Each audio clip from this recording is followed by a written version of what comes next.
we're starting at a temperature of just over 20. Hello and welcome. Thank you so much for joining me. If it's your first time, my name is Mecca. I live in the UK and I grow most of my vegetables. This is my allotment and I am currently shoveling some beautiful horse manure. Yes, it is beautiful because it produces lovely food for us. Now I'm going to make a hotbed like the video title says. A hotbed is essentially creating a hot section in your garden where you can start seeds early or you can just maintain seedlings because the temperature is warmer than the outside temperature, especially in the winter and in the early spring. Now, this horse manure gets delivered to our allotment, so it's readily and easily available for me. Sometimes you might have to buy it or use some straw.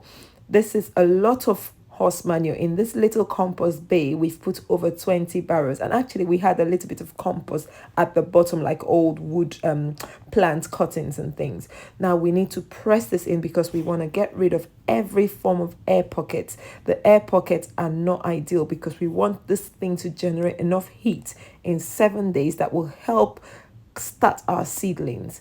Now, Charles Dowding, I watched a video where he did this and he grew his carrots. Although this carrots ended up being a bit stunted, but it gave me an idea because I love carrots. I make a lot of carrot juice, and last year my carrots did well, but in the end I got carrot fly, and this is a decent height to help me hopefully prevent the carrot fly from getting in, and it's an early start as well. So hopefully I'm gonna win, like have a double-edged sword, win the carrot fly and also get my hotbed. And at the end I'll also get good rich manure for my beds when it's time. Now you need some water. You need to wet this thing because this heat loses a lot of water. The heat causes this hotbed to lose water. So we use water, or you can use urine if you can find some, or even some compost accelerator. I have a video on how I make compost accelerator. It's simple, easy and cheap. Now we're going to check our temperature. This is our starting temperature. Look, it's just under 30 degrees, and we're going to recheck this in.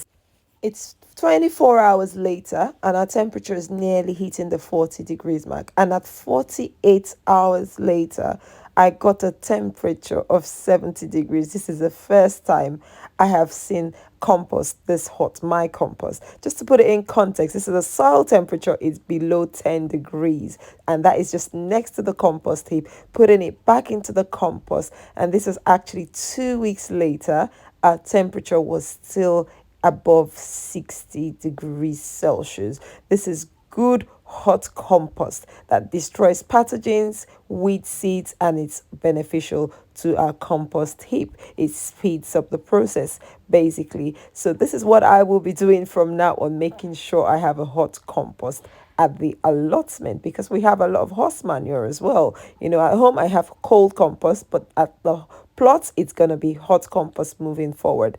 Now the next step is to mix this whole thing after 2 weeks.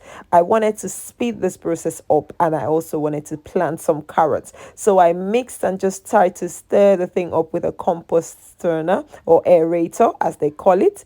And then it looks easy, guys, but it was real muscle work. Subsequently I went ahead and I added some wood chips. Basically it was just old wood chips that had rotted down halfway, just about a year old, after stirring it, because we wanted to inoculate this with some mycelium and some good fungi that will help boost the beneficial microbes in this compost tip. So this is our wood chips, and if you look closely, I don't know, my cameraman didn't do a great job here, bless him, he's only my 11-year-old, but look, you can see a bit of whitish stuff, and that is mycelium, and that is good inoculation for our compost heap.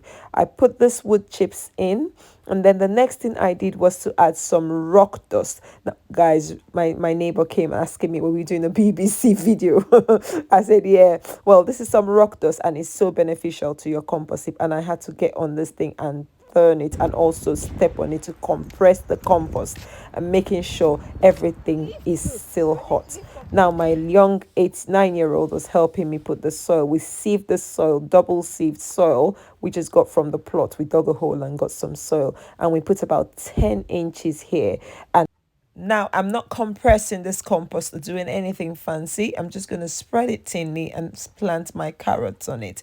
Now, this is how you make a hot compost, and this is how you make a carrot bed in winter. It's an improvised way. I watched Charles Dowding do this, and he's a fantastic grower, teaches a lot about no-dig and other garden practices.